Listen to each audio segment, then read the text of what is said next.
Anyway, but yeah, it will take 10 seconds. Yeah. But yes, so not everybody is here, I have the impression. So who's missing? Sumra?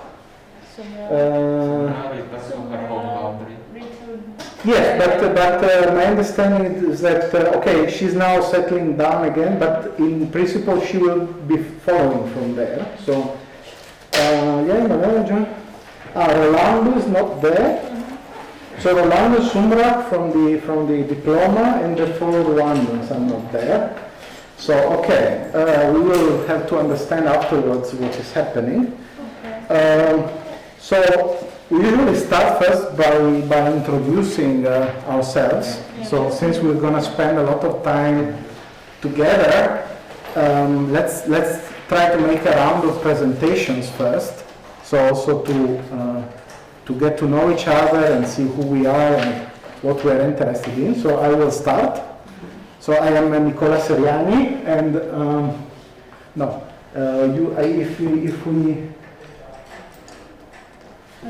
I think we can start the presentation because there are our names and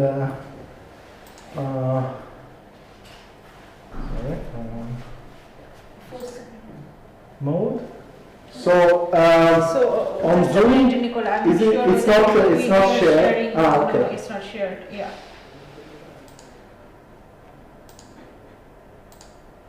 Okay. Yeah.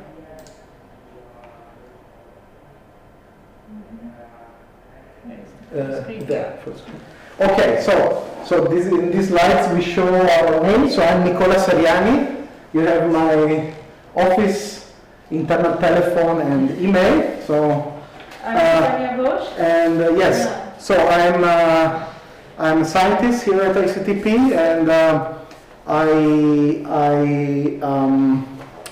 I graduated in physics from the University of Trieste here in town, and I got a PhD from the Dresden University of Technology in Germany. And I'm interested in using density functional theory to describe real materials, in particular oxides that are important for renewable energy applications. So there are photocatalysts, for example, they absorb sunlight and produce hydrogen from water, or they are important in lithium batteries, for example. So, okay. Yeah, I'm Sukanya Ghosh. I am postdoc here in CMP-ST section. I have obtained my PhD from India, JNCSR Bangalore. So here I work, I also use density functional theory. So using density functional theory, I am interested in investigating several properties of nanomaterials like structural, chemical, magnetic, and here especially I study magnetic properties of 2D materials, which have applications in spintronic devices. So yeah, and you can see this is my email ID and my lab, my office. So now we will be, okay, then now you guys should introduce yourselves. So shall we go by the list maybe? Yeah. I think there's nobody from Rwanda, so let's follow Not yet. Rwanda is there. So, No. okay, so I think almost everybody from the Diploma is here. So let's start from Julia. So can you say where you studied, what did you study, and yes. Yes, hi everybody. I am Julia Benton-Basila from Congo-Brazzaville.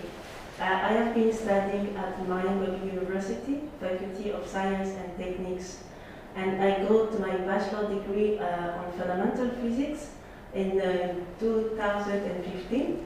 I also got my master's degree in 2017 on condensed matter physics.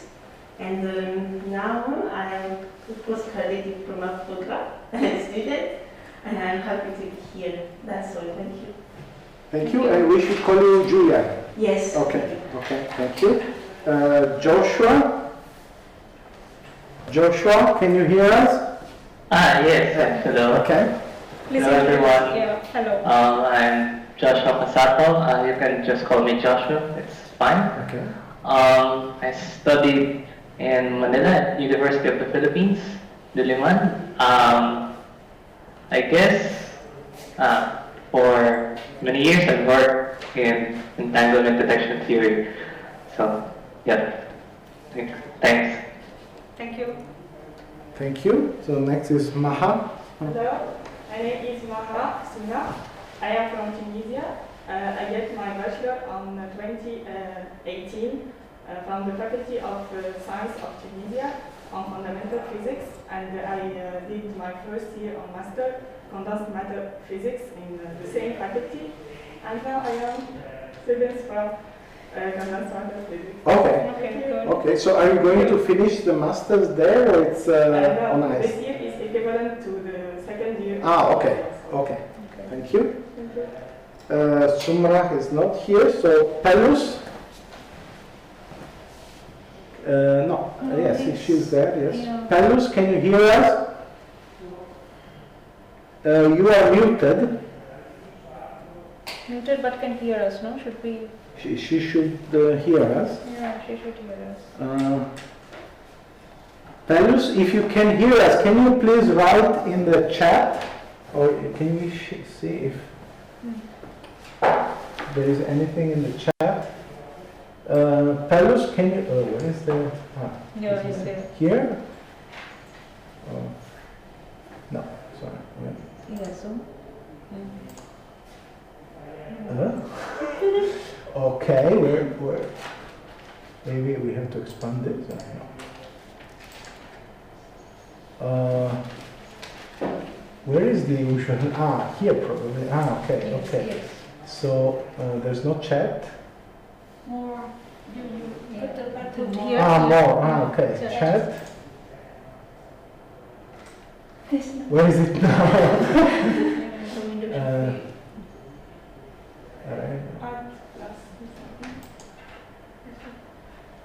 Can you please click on here, room D? Are we getting anything? No, we're just No. moving. Okay, so Pelus, you share participant in here.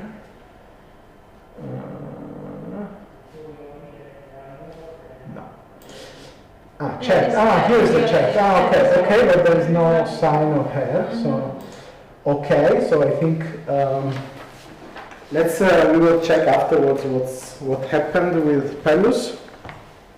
Next is Lian. Hi everyone, my name is Lian and I've just graduated from my bachelor in Vietnam France University in Vietnam, and I'm interested in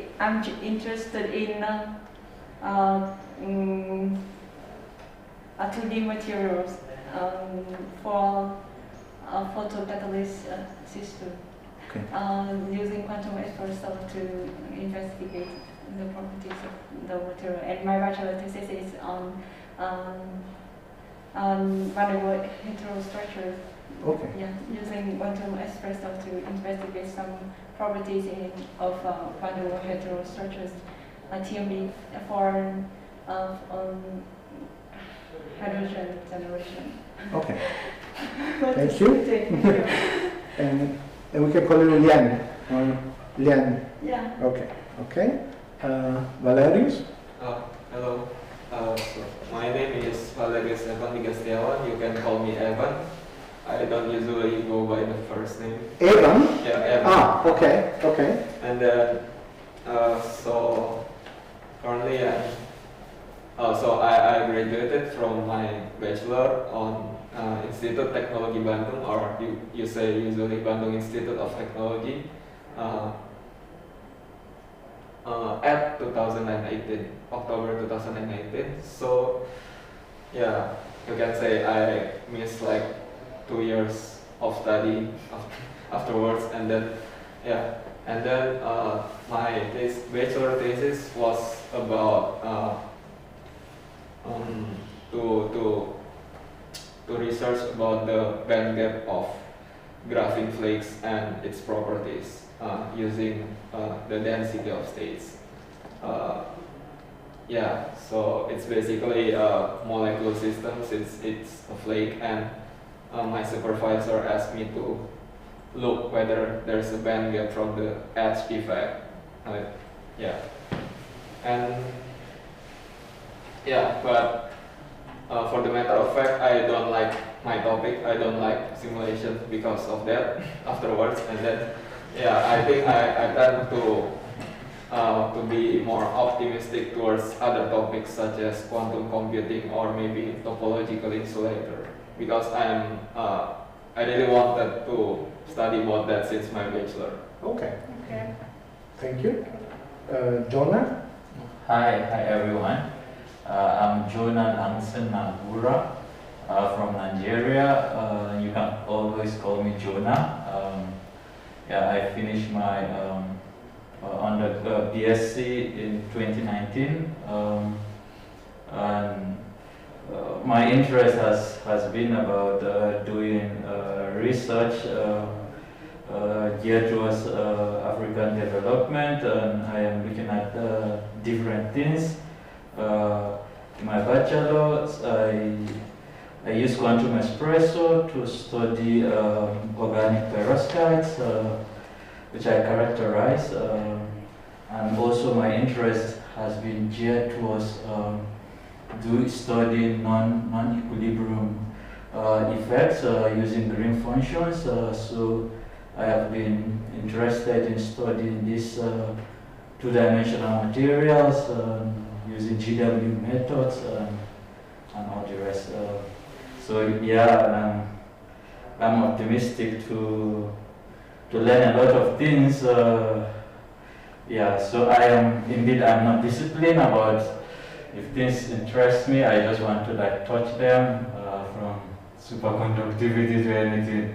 But I'm glad to be here. Yeah. So you graduated from which university? From University of Ibadan in Nigeria. Thank you. So the next is Rolando. Let's see. Rolando, can you hear us? Yes, I can hear you. Can you hear me? Yes, very well. Hi, I'm Rolando. I'm from Peru. I did my bachelor in Peru at the University PUC, and I was on experimental quantum optics. Then I went to do my master's at the University of Sao Paulo in Brazil, where I focused on describing open quantum systems using collisional models. And now I'm interested in field theory's approaches to condensed matter. Yeah. Okay, thank you. And then last one is Pooja. Pooja, can you hear? Yes, I can hear you. Hi, good afternoon. I'm Pooja from Nepal. Hi. I have completed my bachelor degree from Tribhuvan University, and I have been waiting for my MSc 4th semester results. And my research interest is in high-density superconductor and 2D materials. Thank you so much. Thank you. Thank you. So I think there's nobody else, no? Pelusa. Yeah, you can see the participants, but Yeah. Okay. So then we will try to catch up with the others in a separate occasion. So let's start with the presentation of the course. So we show a bit what the structure and the sense of the course is. okay. So first we are going to show about our course structure. So first here actually the purpose of this course is to learn how to give a presentation, because this is very important for your masters or for your PhD, or even if you want to be in science, this is very useful thing to learn to present your work. So in this course you will be giving seminars, so there will be different rounds. So and different rounds you will be present different things. So some would be maybe on your course. So in your course, which the topic you have liked very much or you are interested in that, so that part of the course or that particular chapter you can present using Blackboard. Also you will be provided some topics in condensed matter physics, which you can choose and you can present. Also you can present, there is also another round, one of the rounds would be on experimental techniques. So I will go through each round during my presentation. Yeah, this is how to give a talk. First of all, how to give a presentation. So first you need to think which are the things you need to present, which are the important things which you want to tell the community, or which message you want to give the audience. That is the important thing first, to think for yourself. Then based on that you should make your presentation. And also you will learn how to improve, because we will give you suggestions. First of all, we will of course ask questions, we will have a discussion, and this will help you. We hope that this will help you to improve your presentation, to make things better. So, and also of course to build up your confidence in facing audience, because that is also, it is also a very important thing, because sometimes we get afraid of what people will think if I forget anything or if I say anything wrong. So this is also another thing. So I hope that giving all these topics after going through all these rounds, you can face the audience for your future. So we have several rounds by you, so 2 or 3 students per week. So it's usually it's actually usually 2, because 2 students present in each round. And the list, I think Nicola has sent all of us the list of the students mentioning the date of your presentation, and the list is made based on the alphabetical order. Okay, and yeah, there is the time for your presentation plus additional time for question, answer or discussion. And yeah, all talks will be graded by me and Nicola and me, both of us. This is the grading, okay?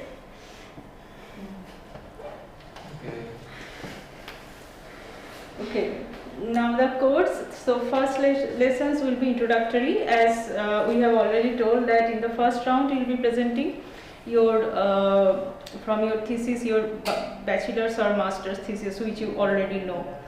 Yeah, just for starting. So for next Friday, it is on 16th, there will be talk by Kelsey Caron. So she will give a presentation to give you the demo that how to give scientific presentations, how to give talks, how to prepare your slides, and how to present them. And the next Friday, that is 23rd, Pierre from Holes, he is also a postdoc from Condensed Matter and Statistical Physics section in ICTP. He will give a scientific talk followed by discussion session. So I hope these 2 talks will be very useful for you to learn, and you should really follow those and keep in mind while you will be presenting your things, your topics. Okay, now round 1, it starts in the 4th week. Okay, so yeah, let's start. So it is it's kind of flashback, because you have to go back, you have to look back your thesis or work which you have done before. So present a talk on a research topic of your choice. If you have not done any thesis, if you have not written any thesis, you have not done any previous work, then it could be any topic also of your interest, which you want to learn, or which you want to in which you want to start your research in future. So that you can also let us know, and we can provide that topic to you. And here the mode of presentation would be using PowerPoint. Okay, and the time is 30 minutes plus question answers. So you have to prepare your slides so that your talk would be 30 minutes. So just keep it in mind. Now round 2. Here actually we will provide you a list of topics. So, and we will also mention the references for those topics. And you have to choose the topic of your interest from that list, and you have to let us know. And this would be pre-approved by Nicola and me before your presentation. And as we have already told that you should decide the topic of your presentation at least 1 month in advance. This is actually for you guys, because you have also exams and other courses because if you start in advance, then you will also have time. So you need to let us know before presenting. So it is, I think, on the Tuesday. I mean, there is some also. So that's for the title and abstract. Yeah, Yes, yeah. yes, so. And after choosing the topic, first of all, you should let us know. And also, if you are going to present this Friday, then by the Tuesday of that week, the week of your presentation, you have to send us your title and abstract of your talk. This is for each round. And for round 2 also, the mode of presentation would be freestyle, so mainly using PowerPoint. As I said, that provide the title and abstract of the presentation by Tuesday before the week of presentation. I mean before Friday in the week of presentation.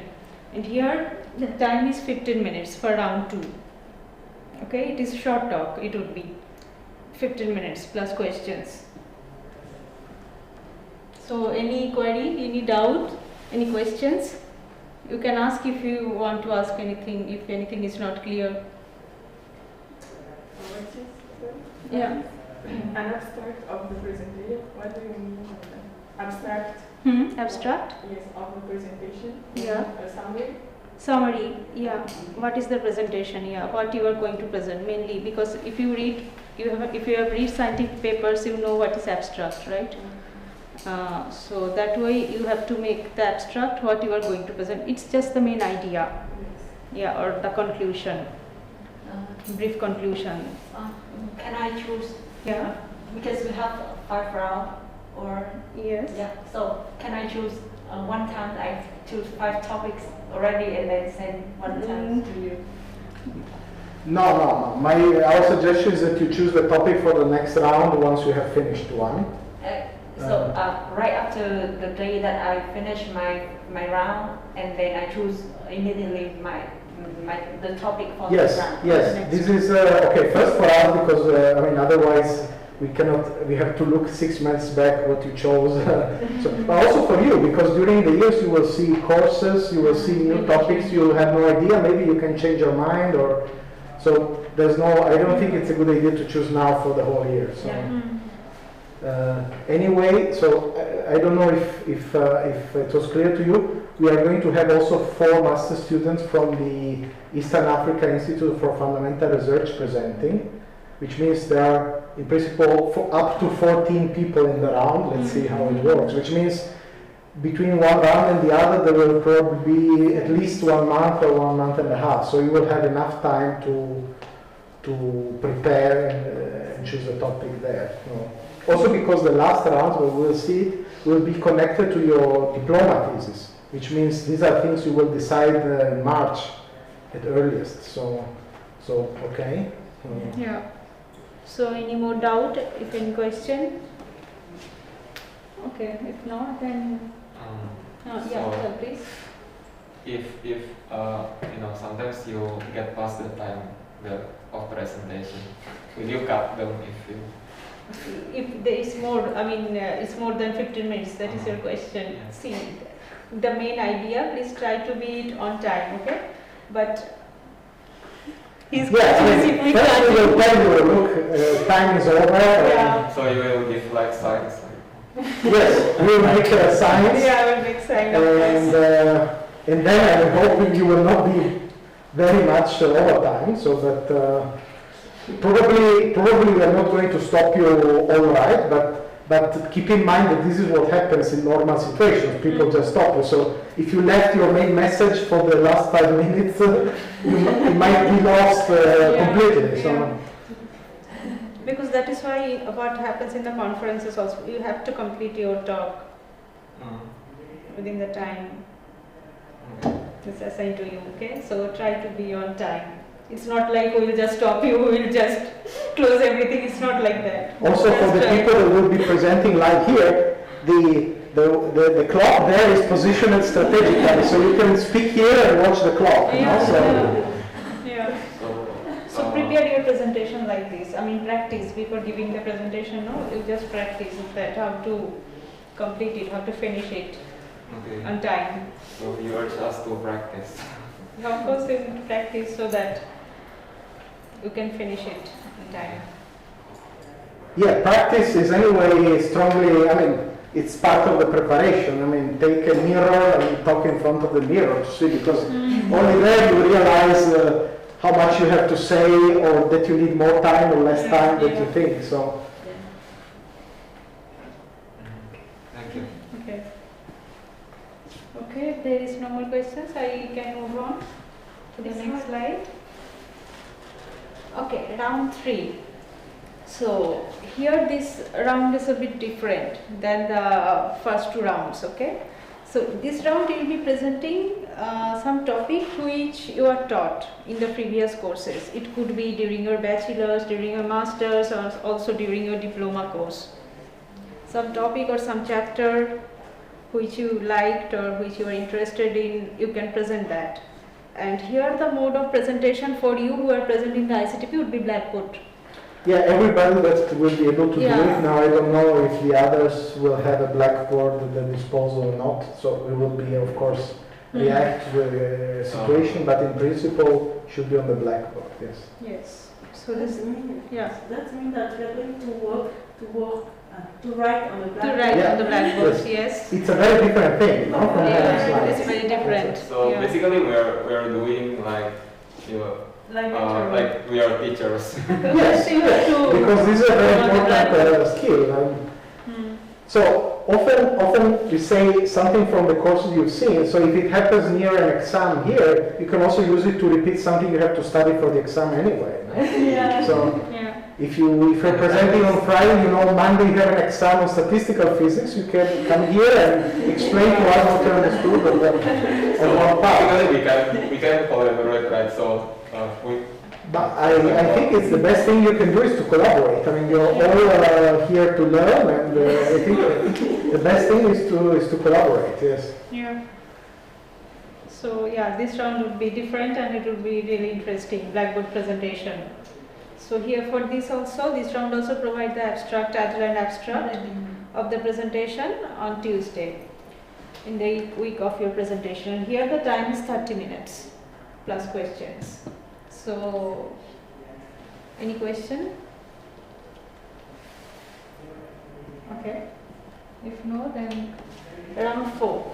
So here in this topic, so before this topic, this round starts, we will give you a list of topics, experimental techniques, which are relevant for the condensed matter physics. So in this round, it is experimental topic round, I would say. So here the list of experimental techniques, for example, X-ray absorption spectroscopy, Raman spectroscopy, X-ray photoelectron spectroscopy, STM, scanning tunnel microscopy, low energy electron diffraction, etc. will be in the list. So these are just some examples which will be in the list. So here also you need to choose from this list provided by us, and you need to let us know which topic you are choosing. And here the mode of presentation will be again the electronic slides, and the time is 30 minutes plus questions. And round 5 and beyond. Okay, here you are free to choose from the, here actually basically by this time you will be starting your diploma thesis actually, or you have to choose something for your diploma thesis. So this would be the time when you will be start thinking for your diploma thesis, what to do. So that's why I think that it would be the appropriate time to do a journal club. So you can do the literature search, because by this time you have to do the literature search for your diploma thesis. So you can present in this round for one paper related to your diploma thesis, which you are going to start soon. And round 6 would be related to your project, a diploma project. So this is the last year. Either if you have done your project or whatever status it is by then, whatever it is, you can present that. So just have fun. This is the thing. So it's not obvious that we will get till the end. Sometimes you stop at the 5th round if there is no time, depending on how the holidays are organized, how many people are there. So 5 or 6 rounds. Yeah, most likely up to 5 rounds we reach actually. Yes. Yeah.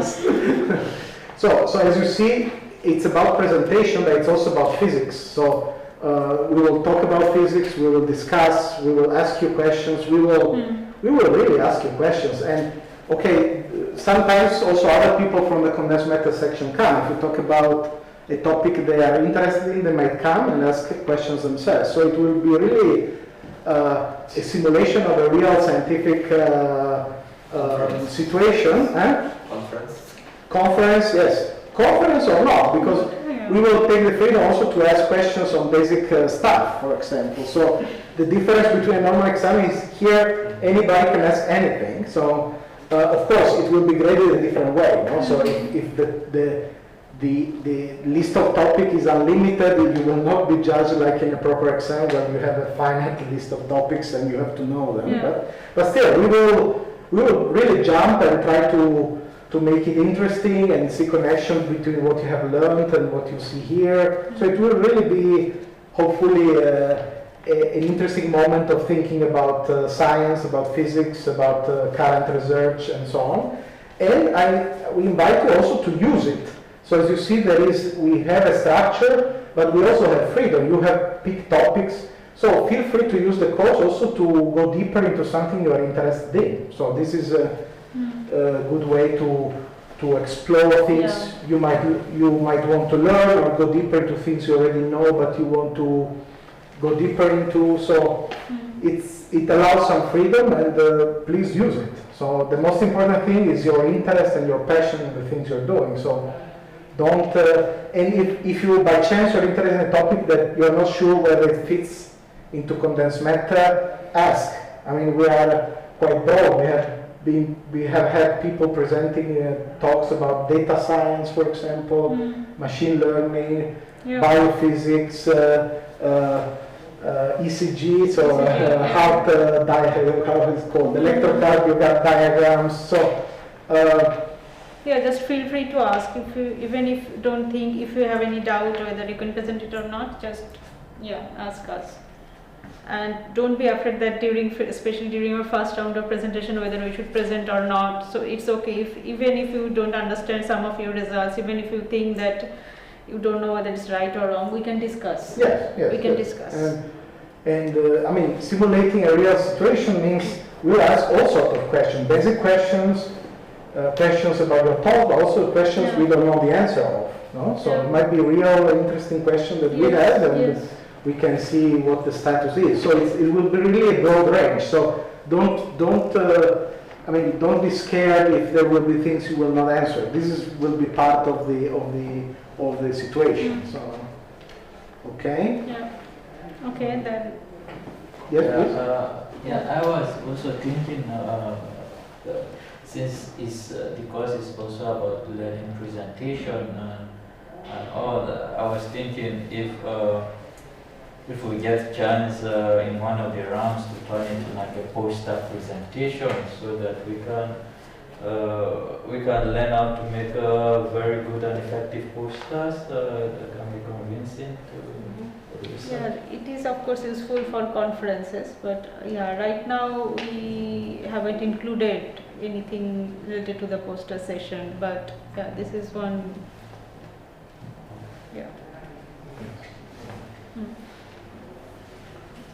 Okay, anything you want to ask about the course or? Also, please, sorry. No, she's sorry. Because in quarantine time, we also attend a section with about the presentation, and I wonder whether the next week with the Miss, I don't remember the name. Kelsey? Will be the same. So did she give her that? There is one Miss also that give a presentation about how to present. Okay, I did not know about that, honestly. I just remember. Yes, she gave us a Was she Kelsey? Okay. And the name of the topic was the same, how to give presentation. Okay. So I suspect it could be the same. I did not know. I also didn't know it. I had no idea. Anyway, Anyway, you will hear it for the second time. yes. Whatever it was before. So did she give that for all diploma students? Yes. Yes. Okay, so, okay, she didn't say anything, so Yeah. I don't know. We don't know. Maybe see. I think it's okay because when through the Zoom I didn't really get a point. Hey, that's you. That's fun. If it will be in person, like it's better. But I think she will be on Zoom, right? Casey is on Zoom. But- Yes. So I think we will be here, actually we... I don't know whether she will be on Zoom or not. Yeah, I think she will be on Zoom. yes. Okay. Yeah. Okay, we can talk it later. Yeah, we will ask her exactly what she did. I was not aware that she had already Yeah, given one. we are not aware of it at all. This year is a bit experimental. I would Yeah, say. yeah. Okay, but in worst case, we're going to repeat it. It's, I mean, Okay, we'll Okay, see. Yeah, we'll anyway, see. even if it is the same one, then okay, we'll see. You will hear it for the second time in the worst case. Why you don't like spend that time to present your interest work? Because we want to understand more about your research topic. our research topic. Okay. So, I mean, so first, I think this is a general approach here. If you're interested in somebody's research topic, anyone at ICTP, just approach them. I mean, you are interested in quantum information, look who's working on that, write them an email, contact them, and that's it. So this is a general rule. Now, we have not planned, to give you an idea of what's happening, we have this third week, we have this talk by one postdoc from the section, and this will be one way also for you to see what people are doing here, to get to know ICTP scientists. We have not planned ourselves to give a talk, but okay. I mean, we can talk in a separate way. In a separate day, we can also do it. Separate I way. think what we usually do actually is in around March, when you have to choose the topic of your thesis, there is usually some round where all condensed matter scientists present their research lines later in the year. I think in March or April. Probably February, March. Before you choose your diploma thesis, the topic of your diploma thesis. So, but I mean, he came yesterday to my office. He wanted to talk about something. He just dropped me an email and we met. So I suggested that you do this. And even those that are away, I mean, we can arrange a separate Skype or Zoom call or whatever. So the approach is, if you are interested in something, just approach the people that work on that and ask for information or whatever. So this is very open. So, okay. So, anything else? So, in principle, the order is fixed. Now we say you have to present on that day. And there are no exceptions apart from two. One, you are sick, okay? And the second one, you have a PhD interview. So if you have you apply at the university somewhere else and they tell you we can interview on that day, and it happens to be the day that you should present here, of course that has a preference, but in that case you need to do two things. First, to find somebody that is willing to switch place with you, some of your colleagues. It might be easier than you think. Somebody would like to anticipate or participate. So, and the second is to inform us we're ahead of the time. So, okay. So it shouldn't be a surprise, okay? For yes, us. exactly. All the rest is not a good excuse. So you have an exam on Friday morning. You have 5-6 weeks to prepare this presentation. You have studied for the exam the whole semester, so you should be able to do both at that date. This is not an excuse. Okay. So, I don't think. Okay, I think we have told about the course. Even if you have any further doubt, you can ask or email us. Yes, and that's in general. So you choose a topic, and in 3 weeks you have to present it, or on Friday you have to present it. It's Monday. You realize something is not clear, or you have your slides ready, but you're not sure. You want a feedback. You can send the material to us. You can talk to us. You can ask us. Yes. Okay. If you choose a topic, we are not experts because condensed matter is broad. We might not be the best person to talk about something. We will find somebody in the section you can talk to about that topic. So this is free, but then when you come here, this is your business to present the thing and to understand what you present. So you have to know what you present. You have to be able to explain it to us and so on. Yeah. So if you have any even doubt related to your topic scientifically, if you have any question, yeah, of course you can approach us and we'll try our best, and if it is very off from our topic, it's very different, then we can suggest someone in the group whom you can approach and who you can help you. So yes, now if there are no other questions, okay. So yes, please. Yeah. Okay, I want to ask the presentation mode. Normally, when one presents, it's required that you attach your affiliation to your presentation or something. In this case, for say maybe the undergrad, bachelor's thesis, we want to present. Are we expected to put all that affiliation on previous institution? You can put your supervisor name, your affiliation from where you did your work, that work. Oh, okay. Yes. Okay, so no, okay. So if there is no Any more questions from the online participants? Okay, I have a question. Yes, please. yeah, please. Okay, I have a thesis in my previous study, and I chose a topic. I don't know. Type writing, you both Yeah. talk to both of us. But I think it's a theory topic. No experiment results. It's fine. No problem. It's No fine. problem. No. problem. We are all theoreticians here, so that's perfectly fine. Yes, it was a type binding, Yes. right? Yeah, Yes. that's perfectly fine. Yes. Yeah. Yes. Okay. So any question from the online participants?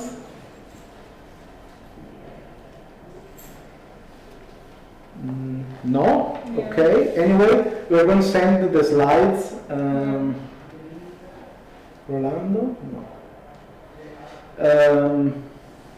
Yes, and you can write emails if there are later Yeah, questions. if there is any Ask us question. next week. Yeah, doubt, so. just write to us Yeah. anytime. So now the other thing is, since we are probably the longest course of the whole year. We are going to be together till the end of our courses, end of April, beginning of May.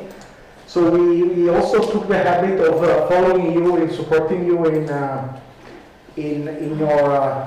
your choices. So if you have any doubt, we tend to be a reference point. If you have any doubt about what to do here, what to do next. Of course, now you have also tutors, so it's somewhat easier. In a sense, you have more reference people, but still, I think we are going to bother you all the time without and invite you to think about the next steps. So you will be very busy following classes here, but still, don't forget about what happens next year, because we will see. It's time passes fast and some things have to be done very early on. So we invite you, now that you're still not completely overwhelmed by courses, exams, assignments, to start thinking already about what you want to do next year. And that's why we also put together this rough guide to PhD applications, assuming that many of you will want to go on for a PhD after the diploma. And we have put together a list of of suggestions and things you have, it's important that you keep in mind and you prepare now or from now on so that you are aware of what the next steps are. So what do you need to apply for a PhD position? So first, who has already thought about PhD positions? I have. Okay, so everybody here, and we don't have a way to... Yes, You Rolando? don't have as well. Okay, okay. Joshua? Pooja? Pelus? No. Okay. Pooja? No. Okay. Pelus? It's possible that Terence has issues with her headphones. So she does not hear well. She hears, but if she speaks, it's not heard. But I don't. No, but she does not unmute even. So she's not. She's muted, and that's it. So we'll have to find out what's happening. So yes, and okay, it's good that you have at least somebody is missing. So that shall we wait a minute? Or? Yeah, okay. So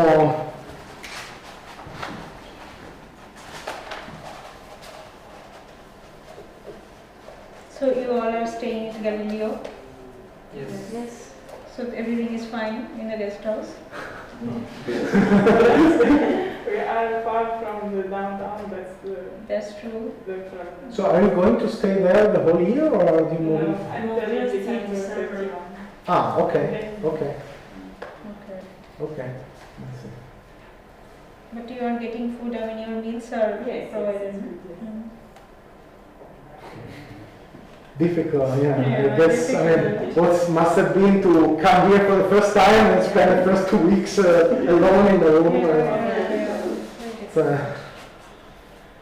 Yeah, it's, we all learn new things this year, right?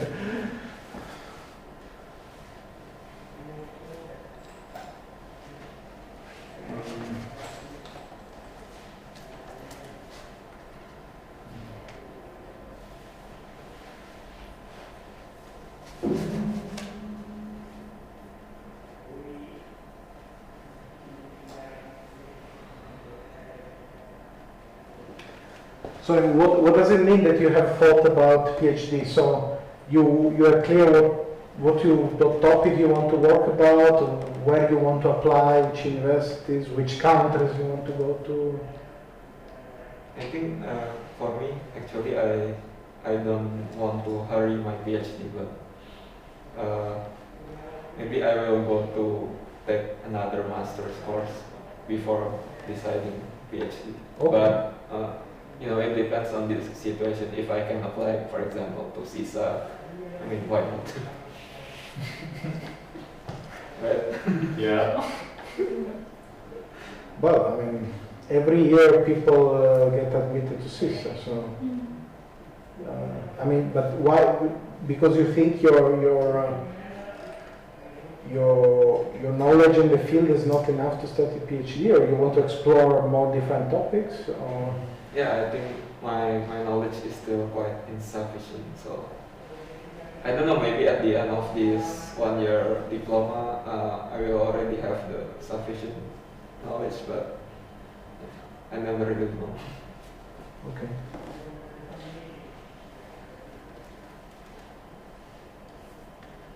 We will send you the slides afterwards.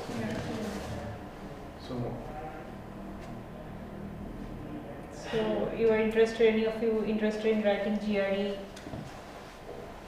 for your PhD? Yes. Yes, it is. Mm.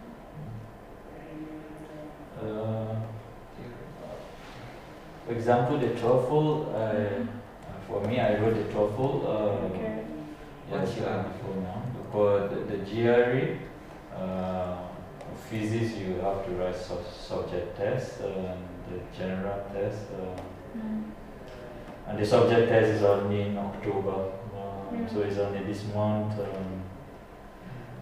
there's, as I said before, there is no center in Trieste. So, but also there are a lot of opportunities now because of COVID. A lot of people have waived the GRE for physics.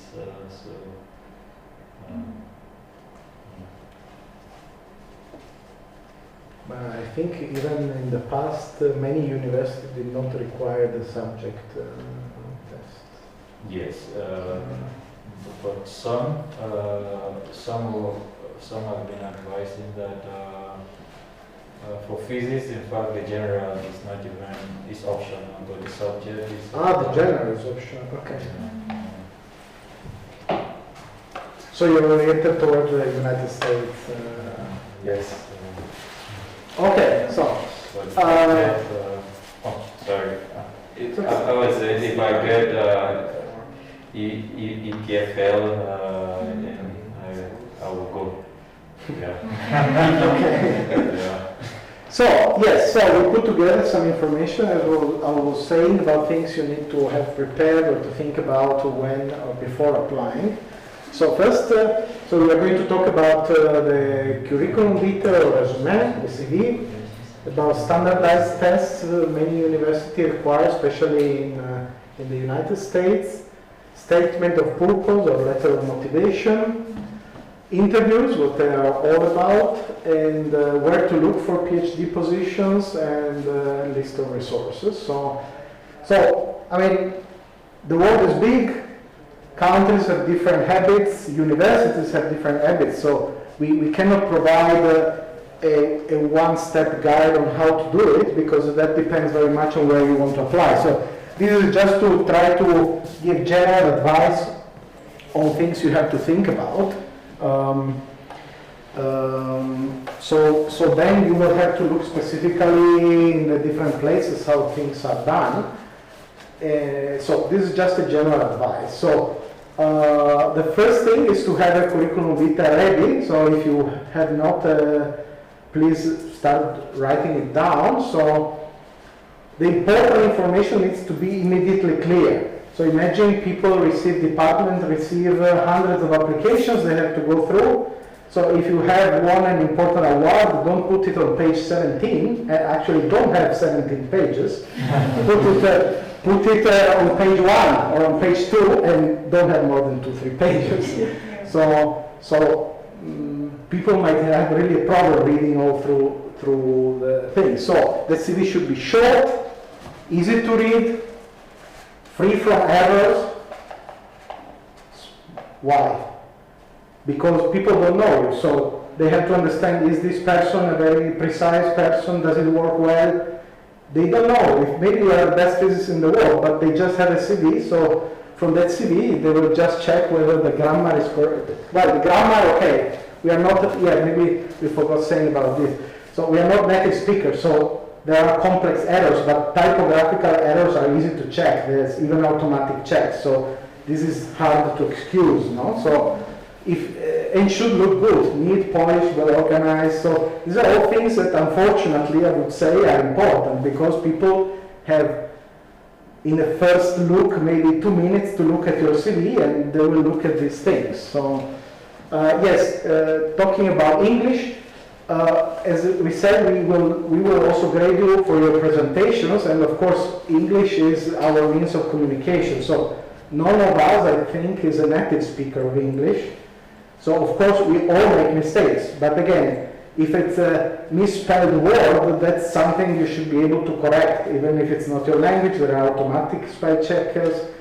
If it's a more complex error, we all do this kind of error, so this is excusable, okay? Try to make your slides without typos, okay? Also, Yes, this is also part of giving a good presentation. Okay, so short, try to understand what the situation on the other side is. You have a department or a professor, and he doesn't want to spend 2 hours to go through a complex CV with thousands of things. He wants to understand who you are, what you did, and why he should be interested in taking you. So, still short, but not too short. It should contain all the important information. So contact details, name, email address, real address, whatever.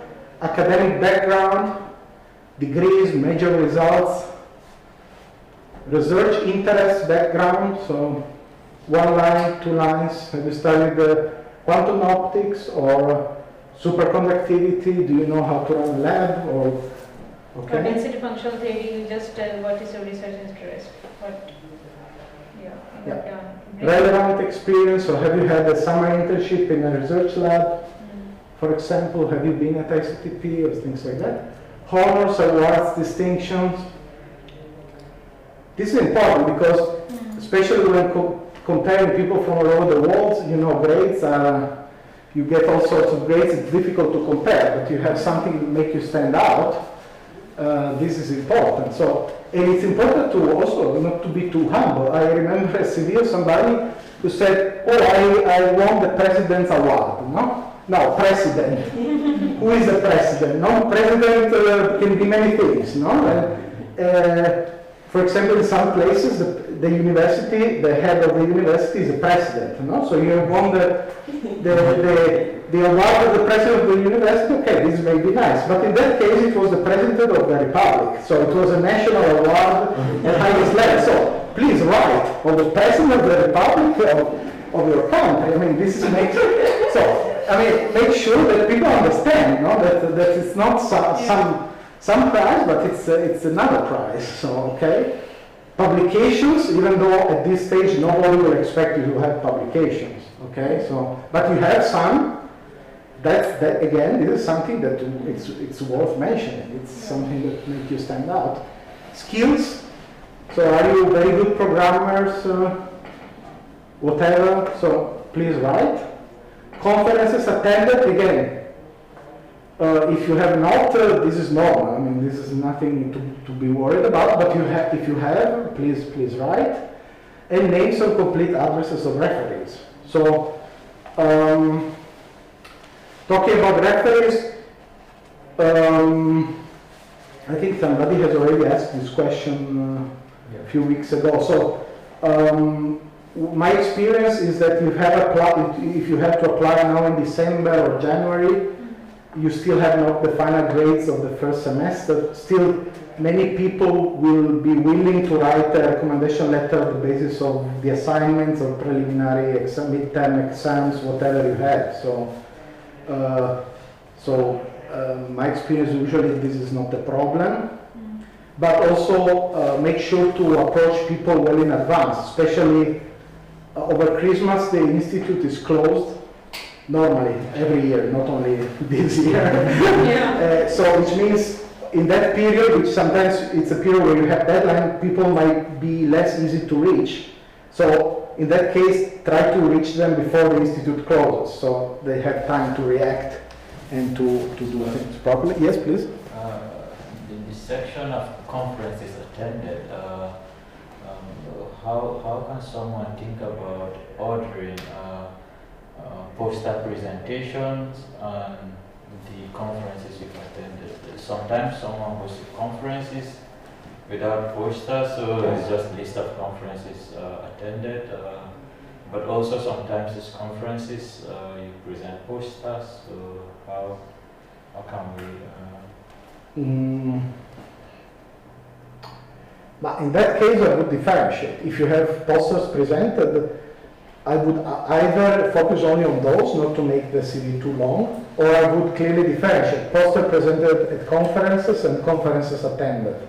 Okay, so that again, somebody who goes quickly through clearly sees where the important points are, but the fact that there are also conferences where you have presented. Okay.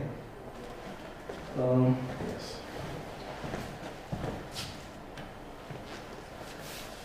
Yes. Other points, so there should be no gaps in time. So if you have finished the last date that is present in your CV is 2018, people will ask, will ask themselves, what has this person been doing since then? You know? So it's preferable to write what you did, even if it was something completely different. You were on the countryside attending, I don't know, whatever. It's fine, write it. It might also show your different set of skills, no? So if you, I don't know, were taking care of elderly people in in a home for elderly people, that might show that you are a cooperative person. So it might even have a positive spin, no, if you did something completely different. So don't be afraid, but also it's important for people to see what you have really done all the time. Photo and marital status usually not needed. Date of birth, nationality, visa status are usually not so important. So not important at the time of application, of course. So it's not so important for the application itself. Then in some places, for example, in the United Kingdom, they often have scholarships only for UK nationals or EU, European nationals. So that, but that in that case, you probably know that in advance, and you will probably not apply for that program, or you will apply for different kinds of scholarships. So it's not so important it is in the CV. The CV is really about what you did rather than these things.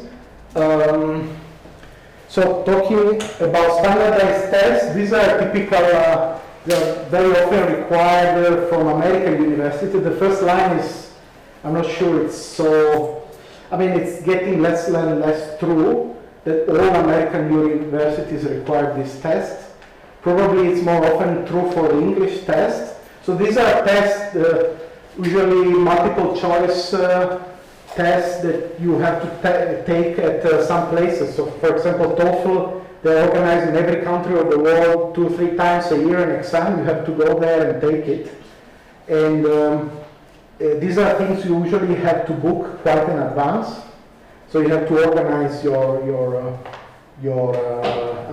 time accordingly. And by the way, this is another reason why you might not be giving your presentation in the scheduled time. So you have to take one of these exams. That's a good reason not to be here.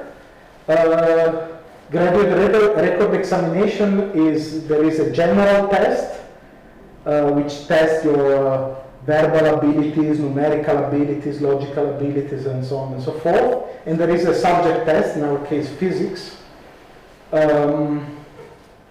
which however is not always required. So you usually, so this has the advantage that these tests are used for all American universities, so it's a very uniform system. But please check on the different graduate schools what is actually needed and by when. If you are not able to take it now in the autumn, it often happens that they accept your application and they might even accept you, but then wait for you to take these tests in the spring and wait for better results, or they tell you, okay, we accept you, but you have to score better than this in the test. So you know that you have a chance. They wait for you until the spring. Still, it's something that you have to plan very carefully, especially in these times, because unfortunately we will not know how things move. But I think in these cases they were waiving or allow you to move the date of the test. So, and there are many places now. I don't know now, but in the past you could take TOEFL in places like Milan, so places that you can reach by train, by leaving early in the morning and coming back in the evening here. There have been tests in Ljubljana, Slovenia, which is much nearer, but in these days it's not so easy to cross borders. So I'm not sure I would do that. So I have this question. Yes. If you are the one who evaluate our CV, do you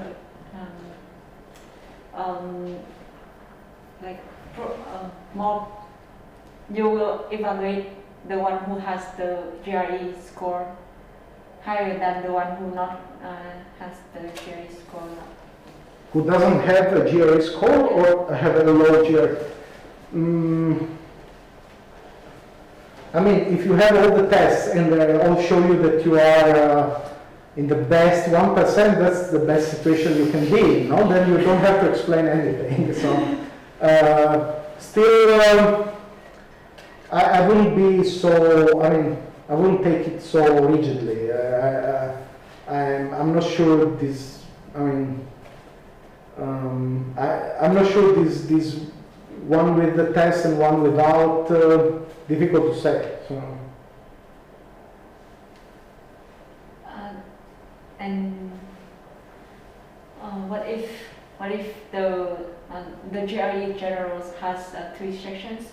One is quantitative, one is verbal, and other is writing. And if you apply for a scientific section like math, physics, chemistry, something, and your quantitative score higher, very high, but your verbal score is low. So, how do you think about that case?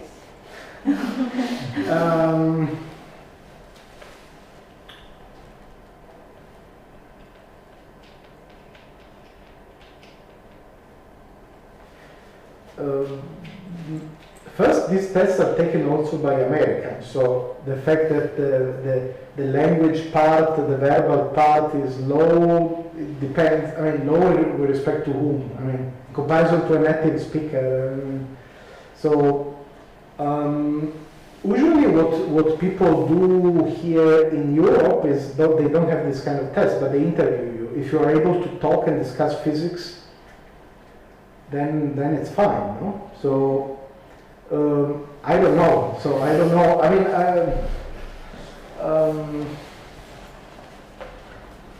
also, yeah, I don't have an answer to the question. But why do you ask? I mean, you want to know if you want to concentrate on one part to prepare better one part rather than the other, or? No, I just want to know how the examiner will think of the applicant. I don't have an answer to that. I don't know.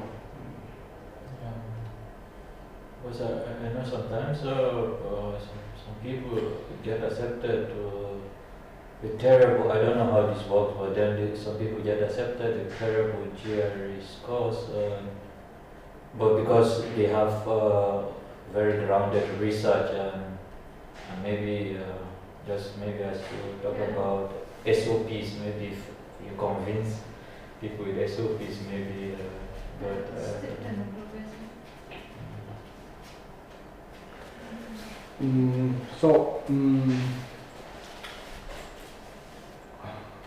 I think I mean,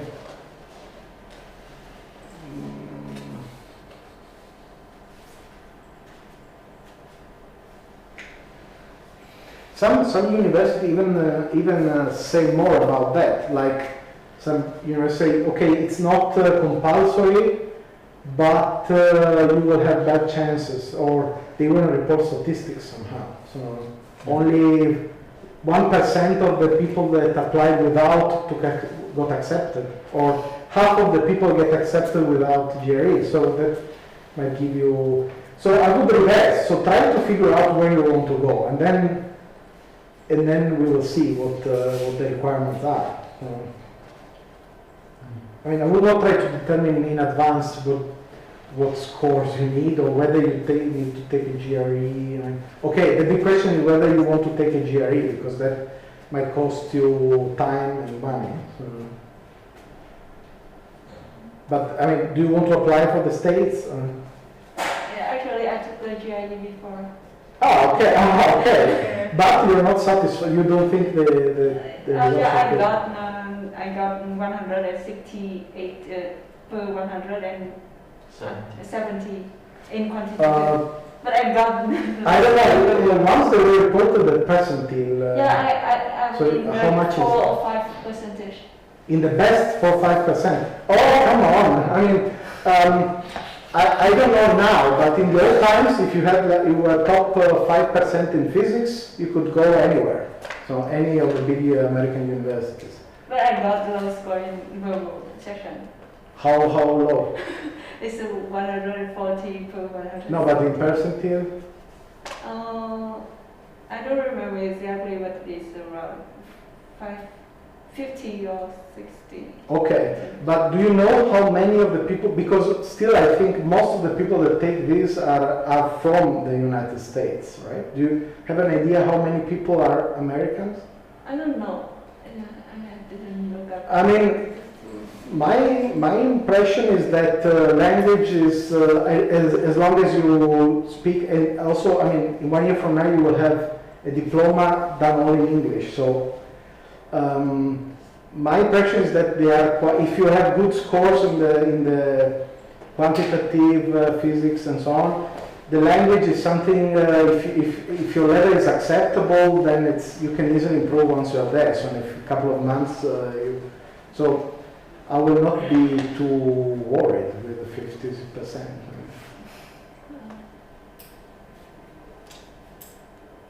Okay. So then the other part is a most free part, is the statement of purpose or letter of motivation. This is freer. This tells you who you are, what you think, what you want. So follow guidelines of the university. They exist. Some might some might expect precise things to be present in this letter. Should we focus about what do you want to study? Okay. Presumably condensed matter we wrote, but not necessarily so. At the end of this year, you might decide that you want to study something else, and this will be fine. So, if it has some logical construct, it's better. So, I want to study X because of Y is better than just want to study X. So, if it shows what motivates you, where things come, where do you want something, not something else, that's better.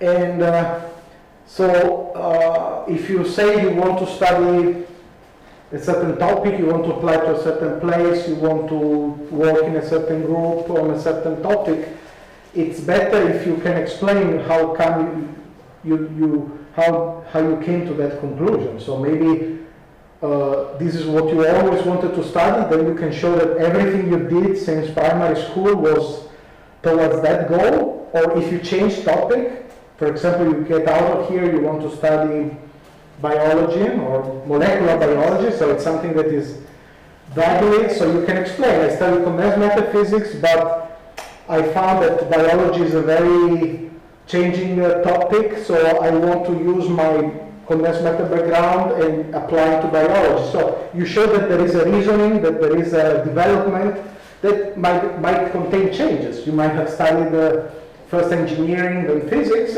but you might have had reasons that it's better if you explain them here, that you're not just an unpredictable crazy person that changes ideas every 2 years, but you have good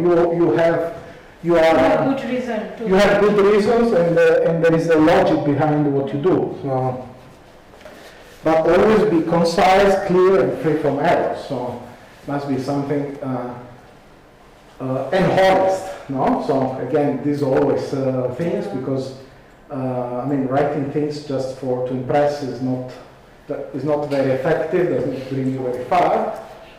If you can show that beside of doing what you have to do or you're supposed to do, you have also interests in the topic. You participate in science outreach activities. You teach physics to kids or something like that.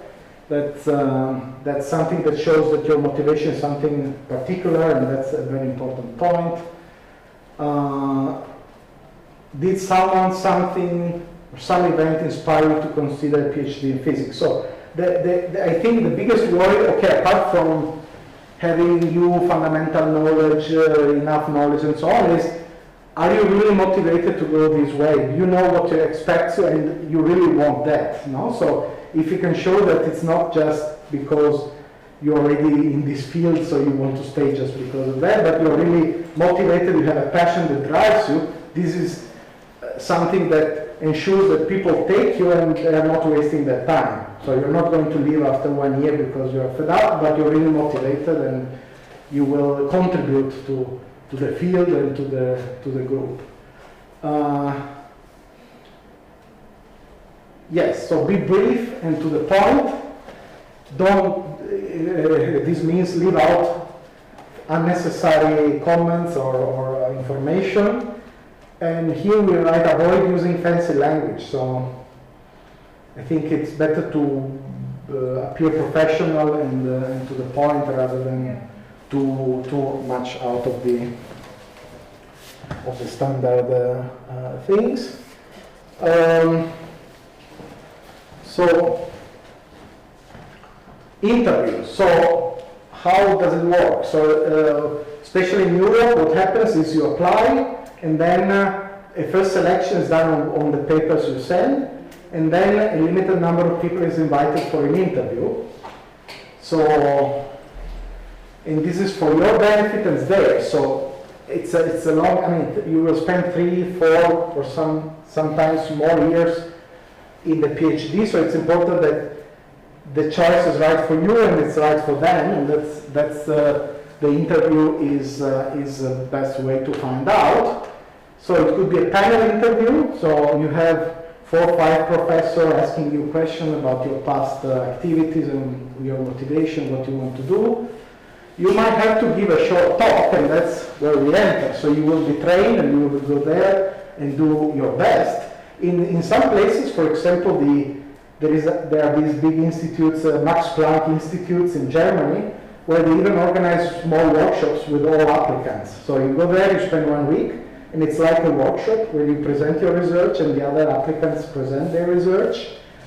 And then you have time to have one-on-one sessions with many professors. You give your talk, and then 2 afternoons you spend 1 hour with each professor in the department. So you talk to everybody talks with you, and then so that they also get to know you personally, but you also get to know them personally. So this is, I find the third line very important. If you can talk to some current PhD students to get an idea of the group. Okay, so, I mean, there are big professors, great scientists that are not good supervisors because they're just focused on their own research and they will not follow you properly, or their personalities can be difficult. So, beside the headlines, it can be that that's not a good group to be in. Or maybe it's a good group, but only for people with the right personality. Maybe it's good, but it's not good for you. So try to find these out in advance, and the best thing is to talk to PhD students, people that are doing that. Even if you don't go personally there, you can see who is students there. You can drop them an email, ask them to have a Skype conversation, say, I want to apply for a PhD here, can we talk 10 minutes? I have some questions about life and work in that group. No? So, and that's a way to avoid pitfalls that might be difficult to spot. Yeah, I think otherwise. this idea is useful for anywhere, any group, any of you are going to join, it's a good thing to get an idea before joining. Yes.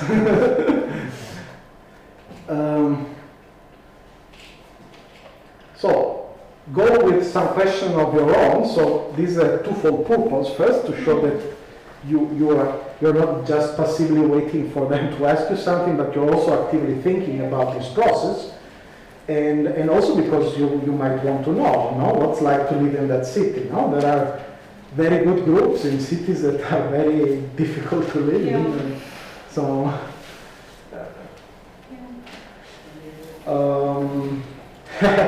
this last line, we wrote it a few years ago, but I guess now it's obvious, no? So be ready for a telephone-based or a Skype-based interview. So actually, it's very likely that this will be the case, no? So, but I guess we are all getting a lot of experience doing that remotely, so it's not very important in these days. So, how to find PhD positions? So, there is no centralized list. There's no place where you go, you find all PhD positions. So, information usually is sparse, but we have the internet. So, even Google can help you. Once you have found an open position, an interesting group, don't be afraid to ask. So, write an email, but short, to the point.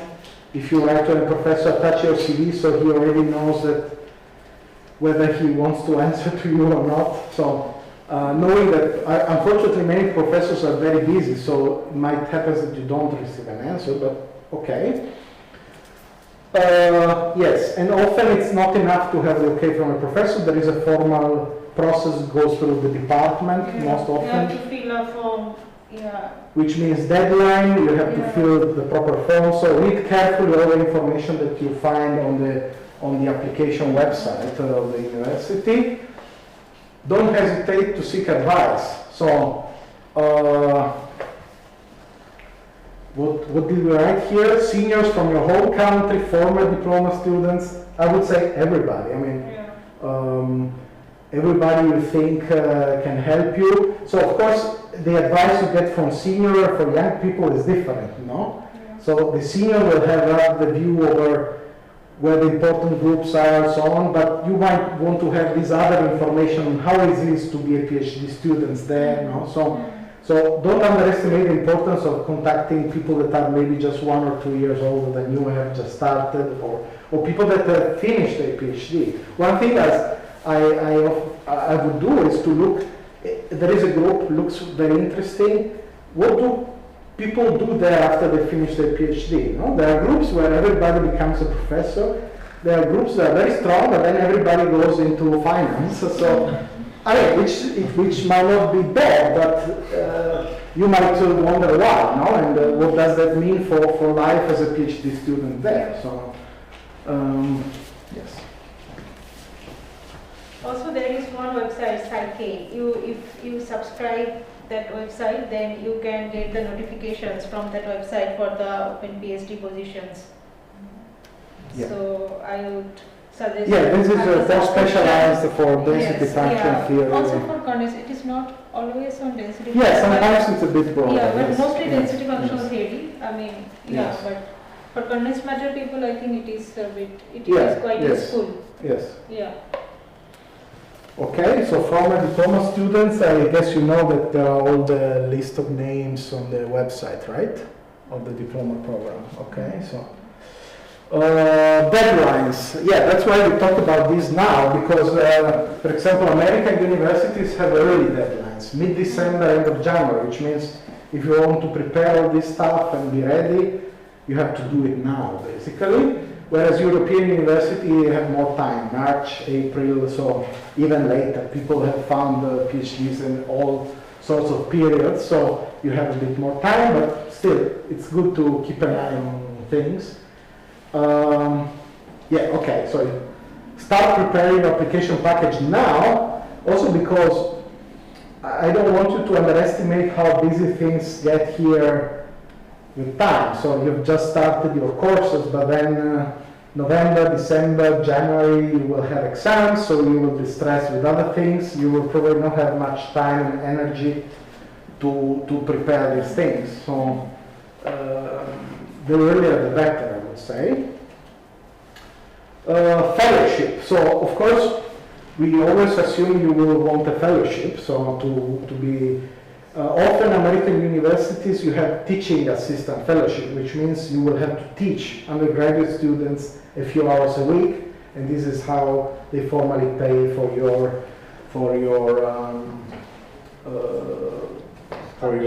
tuition and to support all your life there.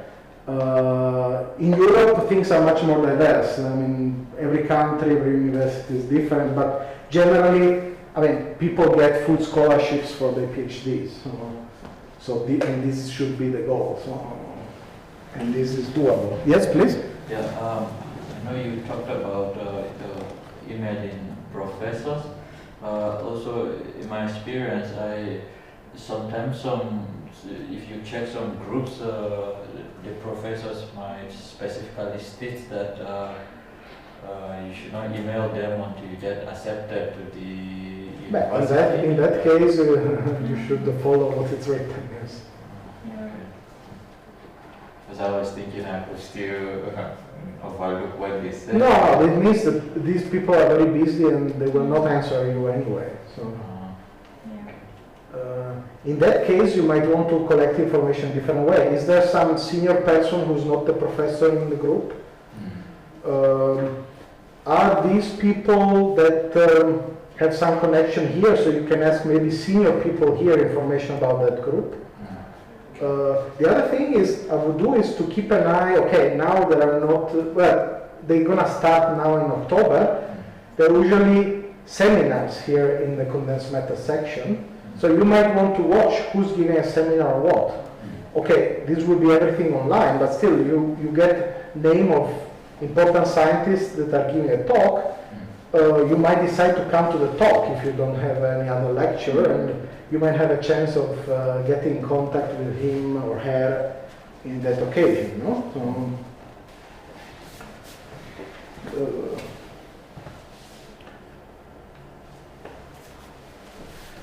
So we've put together a very incomplete list of destination of former diploma students. So it's very, I mean, there are not many of them actually, but you have some suggestions.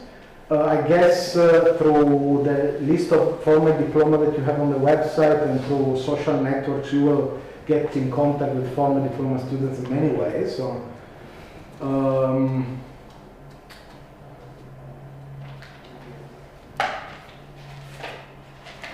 so use that kind of contacts again. Google, as we said, and then there are some physics websites or magazines that report PhD openings, like Physics Today, Tip Top, Physics World, APS, so the careers, so the page on careers of the American Physical Society. So there are a few places. Yeah, we're going to send you the slides. Nature Jobs, so the two most important magazines in science, Nature and Science, both have a career pages where you can look for PhD positions. There are lists of universities, but these are for US universities. Once upon a time, I don't know if it still exists, there was a web page called www.braintrack.com, which had basically all universities in the world listed by country. So you could really go by country and see full list of universities. As Sukanya said, Psyche newsletter, mainly for density function theory, but with some extensions. So you might want to subscribe to the newsletter and you receive per email every week several openings on PhD positions in the field. And so these are standards references, so this is very general things, but I mean, I think the most important thing is you have to understand what you really want to do. So depending on your interest, look further afield. Chemistry, material science, engineering, biophysics, data science. We are here to do theoretical condensed matter physics, but if you, in the course of this year, you decide that you want to slightly change or completely change your topic, don't be afraid. I mean, speak up, and I'm sure everybody will be happy to support you, whatever your career choices are. In particular, almost every year we have at least one diploma student that decides to do an experimental diploma thesis and go on to do an experimental PhD. Experimental group for an experimental PhD thesis. Also because I'm not sure if you are aware. No, okay. But in Trieste there is ICTP, but there are many other scientific institutions. So there is Electra, so the National Synchrotron Facility of Italy, which means there is a huge bunch of experimental scientists working on condensed matter physics and related topics, on biophysics. So if you by any chance you decide that you would like to go in that direction, so usually we even organize a trip there, so you get to meet the scientists there and to get an idea what they do. So if you think that would be more interesting for you, please don't be shy and don't refrain from moving somewhere else. So in a sense, to another topic at the end of the high performance computing also, if you want to switch. So right, computing. I mean, we have also a master in scientific high performance computing, and sometimes people decide that that's what they are really interested in, rather than doing really science as a physicist. They want to be at the border between high-level computer science and physics. So there are many possibilities in that respect. There are two universities in Trieste, the University of Trieste, which also offers PhD in all topics, so including physics, chemistry, biology, whatever, engineering, materials engineering, and so on. There is a SISA, which is the graduate school specialized in theoretical physics and mathematics. And I think somebody told you already that there is a joint program, so ICTP has grants, scholarships for people that want to do the PhD there. So many people, some of the diploma students apply and get accepted there for their PhD. What else? Just 2 words. Good luck. So good luck, but we are going to talk about this again. So we're going to regularly ask you how far you've got, whether you've written your CV, what if you have spoken to somebody, if you have looked for a PhD position. We are not letting it go. Yeah. So yes, that's it. And talk to people. I mean, use the fact, okay, interaction now may be a bit more difficult than usual, but if you are interested in something, look who's working in the field here and approach them. So they will probably give you good advice. And yeah. So that's all. Other questions?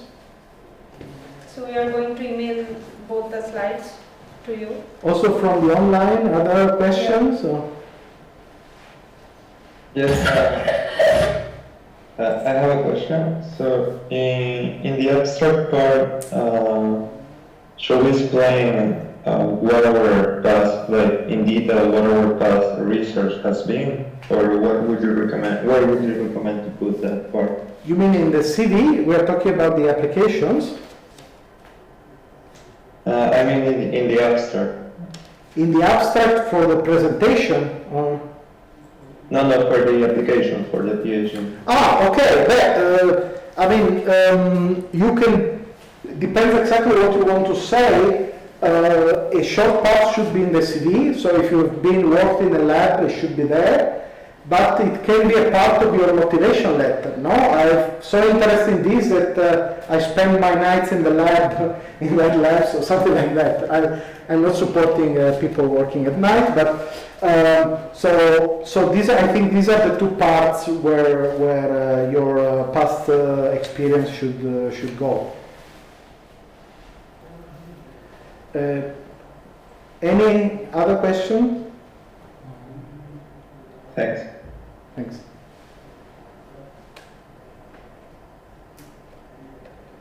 No other question? Here? Anyway, I mean, we are going to meet every week, so, and I mean, if you have any doubt, we can talk next week. Yes, and that's it. So, thank you very much. I think we have more to stop.